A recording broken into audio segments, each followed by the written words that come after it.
سلام كرات ختاتلتي خميس أنيحكم اللهم نلومي عب مسرح حجرام ككريتي باستل على كوسي زملكة حبريتا حزنا لنا أمبسادر دينا مفتي إيرترا أبوشت أو قدات إثيوبيا بوتادرا مجدي تأمر كمزلا خصصن قالو نسرعة أسمرانا مقيار تقول كمزلو دما تغيسلهم بزعباتي أب إندونيسيا زقاتم أزر عربي نايت فتر حدقا زملكة زرزر حبريتاون نباخون قربيهم بزعبا ترامب قلاي هرمز جزات أمريكا كخون مخون مجلسون أبطان نوي حوان أب بحر سني حزل مركب يسيس أبراهام لينكن زلوت هدرات عمراوي الناس أجم كم زلوه زجلس حبريتا زرزر معبالة حزنا لنا سمود أتم سايس أنيحكم كتكاتول بخبر عدمكم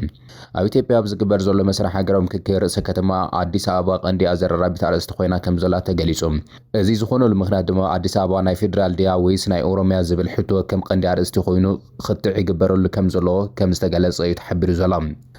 بمسار زلو حبريتات دما أب مجمرتا أب زنبرت 250 جلتات ذاته أب استقيل له أديس أبا ناي منتخون أب زبل جداي ناي فيدرال دياويس ناي أوروميا زبل مرات حسب مسقربة ناي فيدرال تخون زبل قصري كم زايدة تجلسيهم يخون مبر حدا تساتفاي هيبو أب زول مجلسي ناي فيدرال تخون زبلو تساتفتي قصرهم زايدة أب أجندة استفعال حسابات دقفو تزاديتي قصرهم تغيس خام مصحف نبينو مرجع نايتي حساب كرئيس لزيخل أبتي حساب كي تتكوري قبرنا عالو زبل تقوم مثل غرابة قصري كي تغسك حلف كم استقبر اتزاريب اتا كتمارس هذا خالة تتصوع عنتان فيدرال بايت وكلت هزبي وكلنا زلوا ناي جزارسها بوليسين بيت فردن تقوم بنبرت عدي ساباب بستمرس من محدار تم حدار من نهار كتما فيدرال تخون عب زبل ممزحتو يسمعنات كم زقبر دما تجلسيهم أكات عقود دايز فترقنا أتيك على جوباي كدال كلو حدا كابل على أكل زمس حدش حسب قالو أبتيك على جوباي كأتا علو زبل حسب نباتهم دحر ممس أدما كابل علي زمس استبها الحسب كاب تحت جميرو زمس زي خونس عدي سابار كتما كلل أو منجست أوروميا مخانا أفلت الذهب نيرو يبلو تساتفتي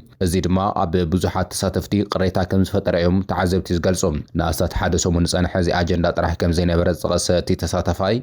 بزي من مخخار كابل علوي أكل زمس أيوب بمبال اتي حسابنا بمدرخ زقربة عقبابون زي قنوعي كبل دما قليسيهم أبتي أجندا مبريه كبوس تمدبو خيلاتاتون نحادو غندليه طرح زنصبار قيوم نيروم كبليو تزاريبون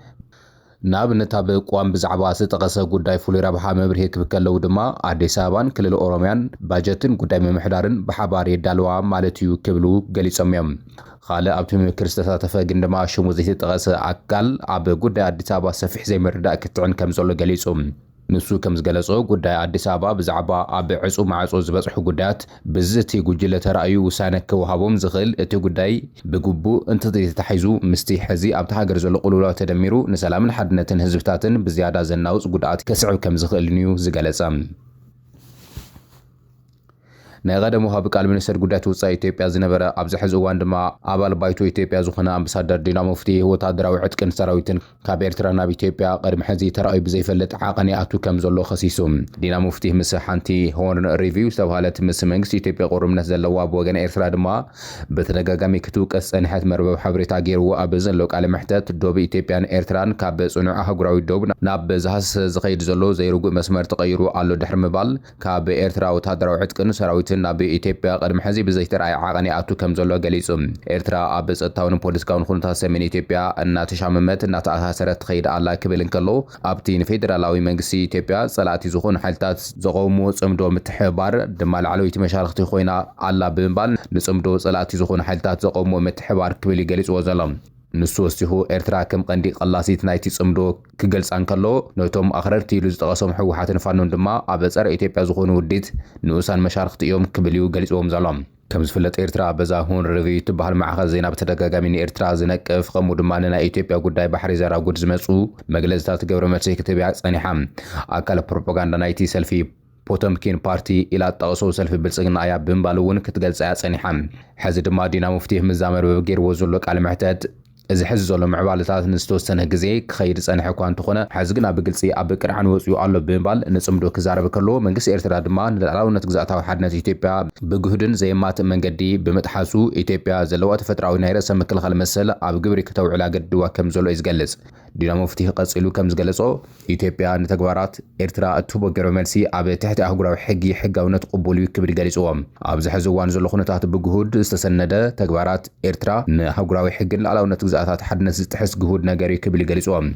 قصيلو دما صمدو مسريتهم زلو حالتات أب زحز أوان أب كعبتا تريا لما تمد لواتي تصففو علو كبل كخصص مكالو ንኤርትራ ድማ ከም ኣካል ናይቲ ጽምዶ ኣብቲ ኣብ ራያን ኣላማጣን ዝግበር ዘሎ ምድለዋት ከምኡ ድማ ብወገን ክግበር ዝሕሰብ ዘሎ መጥቃዕታት ተሳታፊት ከም ዝኾነት ኸሲስዋ እዩ። ነዚ ኣመልኪቱ ድማ ንኢትዮጵያ ነዚ ዓቢ ናይ ወራር ተግባር ዝኾነ ምቅስቃሳት ብሓይሊ ክትምልስ የገድዳ ኣሎ ድሕሪ ምባል እዚ ዓይነት ግብሪ መልሲ ድማ ንሓይልታት ወራር ንምምካት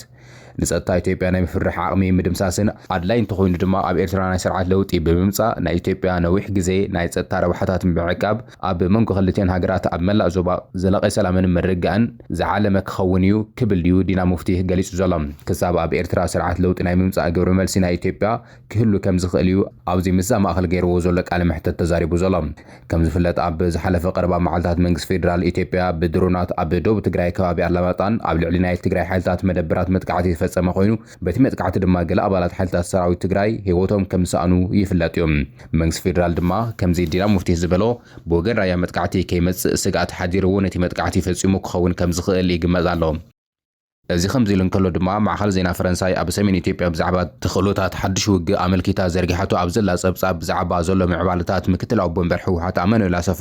ኣብዚ እዋን እዚ ምስ ዝኾነ ኣንጻር መንግስቲ ፌደራል ክዋጋእ ዝደሊ ሓይሊ ክትሓበሩ ቁሩባት ምዃኖም ገሊጹ እዩ። ኣብ ኢንዶኔዥያ ብዘጋጠመ ሓደጋ 7.7 ማግኒቲዩድ ዝዓቐውን ብርቱዕ ምንቅጥቃጥ መሬት ህይወት ክልተ ሰባት ጠፊኡ። ኤጀንሲ ምክልኻል ሓደጋታት ሃገር ከም ዘፍለጦ ኣብ ከባቢ ወደማሙሬ ሓደ ወድና ሓንቲ ሰበይትን ህይወቶም ክስኑ ከለዉ ኣብ ካልእ ሓደ ሰብ ድማ ጉድኣት ከም ዝበጽሐን ተወሳኺ ጸብጻብ መራኸብቲ ብዙሓት እቲ ከባቢ ከም ዘርእይዎ ድማ ኣብቲ ከባቢ ኣብ ዝርከቡ ህንጻታት ወደብን ልዑል ዕንወት ከም ዘብጽሐ እዩ ዝተገለጸ። ሓበሬታ ትካል መጽናዕቲ ጂኦሎጂ ኣሜሪካ ከም ዘመልክቶ እቲ ምንቅጥቃጥ መሬት ቀዳም ንግሆ ብኣቋጽራ ሰዓት እቲ ከባቢ 11:58 ከም ዝተኸሰተን መበገሲ እቲ ምንቅጥቃጥ መሬት ድማ ኣብ ግዛኣት ምብራቕ ኑራ ኣብ ትርከብ ከተማ ኢንዲ 68 ኪሎ ሜትር ርሕቀት ኣብ ዘለዎ 10 ኪሎ ሜትር ዕምቆት ምዃኑ እዩ ተገሊጹ ዘሎ። ድሕርቲ ቀንዲ ምንቅጥቃጥ መሬት ኣብ ውሽጢ ፍርቂ ሰዓት 5.9 5.6 ከምኡውን 6.1 ማግኒቲዩድ ዘለዎም ሰለስተ ተኸታተልቲ ንኣሽቱ ምንቅጥቃጣት ከም ዝተኸሰቱ ድማ ተፈሊጡሎም። ፕሬዝደንት ኣሜሪካ ትራምፕ ኣብ ዓለም ለኻዊ ንግዲ ነዳዲ ልዑል ብጽሒትን ስትራቴጂካዊ ረብሓ ዘለዎ ቀላይ ሆርሙዝ ኣብ ቀረባ እዋን ግዛኣት ኣሜሪካ ገይሩ ንምእዋጅ መደብ ከም ዘለዎ ገሊጹ። ፕሬዝደንት ትራምፕ ነዚ ዝገለጸ ኣብ ኒውዮርክ ሎንግ አይላንድ ኣብ ዘካየደው ናይ ፖለቲካ ቀስቀሳ መድረኽ ከም ዝኾነን ንኢራን ሙሉእ ብሙሉእ ስዒርናያ ምስ ወዳእና ቀላይ ሆርሙዝ ግዛኣት ኣሜሪካ ገይረ ክእውጅኦ እየ ክብል ከም ዝተዛረበ ተገሊጹ እዩ። ብዘይካዚ ብስንኪ ኣብ መንጎ ክልቲአን ሃገራት ዘሎ ኩናት ወጥሪ ዩናይትድ ስቴትስ ኣብቲ ቀላይ ሙሉእ ቁፅር ከም ዘለዋን ነዚ ድማ ከም እትቕጽሎ እቲ ፕሬዝደንት ወሲኹ ገሊጹ እዩ። ይኹን እምበር ትራምፕ እዚ ስጉምቲ እዚ ብመሰረት ኣህጉራዊ ሕጊ ከመይ ገይሩ ክትግብር ከም ዝኽእል ዝርዝር መብርሂ ኣይሃበሉን እዮም። በቲ ካልእ ሸነኽ ድማ ኢራን ነቲ ናይ ኣሜሪካ ናይ ቁፅር ሕቶ ብምንጻግ ኣብቲ ከባቢ ኣብ ዝሓልፉ ምንቅስቓሳት መራኸብ ዛጌድ እገዳን ዕንቅፋትን ምፍጣር ከም ዝቐጸለት ብምግላጽ ውሳነ ትራምፕ ብተግባር ክሳብ ክንደይ ጽልዋ ክህልዎ ከም ዝኽእል ክሳብ ሕዚ ንጹር ከም ዘይኮነ ተገሊጹ እዩ። እዚ ከምዚ ኢሉ እንከሎ ፕሬዝደንት ኣሜሪካ ትራምፕ ኣብቲ ኣብ ልዕሊ ኢራን ተዋፊሩ ዘሎ ነፋሪት ተሰካሚ መርከብ ኣሜሪካ ዝርከቡ ወታደራት ብዛዕባ ዘለዎም ኩነታት ናብራን ጥዕና ኣእምሮን ዝለዓሉ ስኸፍታታት እውን ነጺግዎ እዩ። ጋዜጠኛታት ብዛዕባ ኩነታት ስድራ ቤት ወታደራት ዩኤስኤስ ኣብርሃም ሊንከን ተሻቒሎም እንተኾይኖም ንዝሓተትዎ ሕቶ እቶም ፕሬዝደንት ኣይፋል ኣይተሻቐሉ ክብል ምላሽ ሂቡ ዘሎ። እታ መርከብ ኣብ ባሕሪ ተሻዒ ወርሓ ሒዛ ከም ዘላ ዝግለጽ ኮይኑ ካብቲ ዝግባእ ግዜ ንላዕሊ ጸኒሓ እያ ዝብል ሓሳብ ትራምፕ ከም ዘይስማዕምዐሉ ገሊጹ ብፍጹም እዚ እኹል ኣይኮነን ክብል ድማ መሊሱ። ይኹን እምበር ኣሜሪካ ምስ ኢራን ኣብ ቀላይ ሆርሙዝ መደብ ኒኩሌር ብዝተኣሰረ ወጥሪ ኣብ ዘላትሉ እዋን እዛ መርከብ ድሕሪ ሓፂር ግዜ ዳርጋ ብተመሳሳሊት ካልእ መርከብ ከም ትትካእ ፕሬዝደንት ትራምፕ ገሊጹ እዩ። ትራምፕ ነዚ ዝበለ ሎሚ ነሓሰ 14 ናብ ኤርፎርስ ዋን ቅድሚ ምድያቡ ንጋዜጠኛታት ኣብ ዝሃቦ መብርሂ እዩ። ፍሉያት ወታደራዊ ጉዳያት ዝግቡ ማዕኸላት ዜና ሓዊሱ ዝተፈላለዩ ናይ ኣሜሪካ መርበባት ዜና ንስድራ ቤት ኣባላት እታ መርከብ ጠቒሶም ከም ዝሓበርዎ ኣብ ሊንከን ኩነታት ናብራ እናተበላሸወ መጺሎ ብተወሳኺ ሓያሉ ፈተነታት ርእሰ ቅትለት ከም ዘለው ጸብጻባት ኣመልኪቶም ኣለው። ነዚ ስዕቡ ሕጊ መውጽእቲ ዲሞክራት ፓርቲ ኣብቲ ኩነታት ምርመራ ክገብሩ ድማ ጻውዒት የቕርቢኦም ዘሎም። እታ ግዙፍ ብኒኩሌር ሓይሊ ትሰርሕ መርከብ ኣብ ሕዳር 2025 ካብ ካሊፎርኒያ ናብ ባሕሪ ደቡብ ቻይና እናምርሐት እኳ እንተነበረት ብ28 ለካቲት ኣሜሪካን እስራኤልን ኣብ ልዕሊ ኢራን ዘካየድኦ መጥቃዕቲ ስዒቡ ግን እታ ነፋሪት ኣንፈታ ቀይራ ናብ ማእኸላይ ምብራቕ ክትቀይር ተገይሩ። ኣብ ማእኸል ትንተና ሓይሊ ባሕሪ ሓላፊ መጽናዕቲ ዝኾነ ጆናታን ሽሮደን ንኤኤፍፒ ኣብ ዝሃቦ ሓበሬታ ከምዚአን ዝበላ መራኽብ መብዛሕትኡ ግዜ ን6 ኣዋርሕ ጥራሕ እየን ዝዋፈራ ነይረን። እዚ ድማ ድሕነት እቶም ወታደራት ኣብ ግምት ዘእተወ ምዃኑ እዩ ገሊጹ። ቅሬታ ስድራ ቤታት ብሚድያ ምጽብጻቡ ግና ኣብ ምርጫ 2024 ንኣሜሪካ ብውግእ ማእኸላይ ምብራቕ ከም ዘየእትዉ ቃል ኣትዮም ንኻልኣይ ግዜ ዝተመረጹ ትራምፕ ነዚ ውግእ ንምግላጽ ዝገብርዎ ዘለዉ ጻዓርታት ተወሳኺ ብድሆታት ኮይኑዎም ከም ዘሎን እቲ ሕዚ ዘሎ ግጭት መጠን ደገፍ እቶም ፕረዚደንት ኣብ ታሕቲ የውርዶ ከም ዘሎን እውን ገሊጹ እዩ። ካብቶም ካብ ስድራ ቤታትን ወታደራትን ዝመጹ ዘለዉ ሓበሬታታት ክልተ ወታደራት ካብታ መርከብ ዘሊሎም ንምእታው ከም ዝፈተኑ ዝገልጹ እዮም። ሰራዊት ኣሜሪካ ብ3 ነሓሰ ሓደ ወታደር ኣብ ባሕሪ ወዲቑ ከም ዝደሓነ እኳ እንተተገለጸ ጸገም ጥዕና ኣእምሮ ምህላው ግና ነጺግዎ እዩ። ሓደ ወታደራዊ በዓል ስልጣን ኣብቲ ሃገር ሓሳብ ይኹን ፈተነ ርእሰ ቅትለት ከም ዝወስኸ ከም ዘየስተውዓለ ብምግላጽ ኣብ መርከብ ኣብርሃም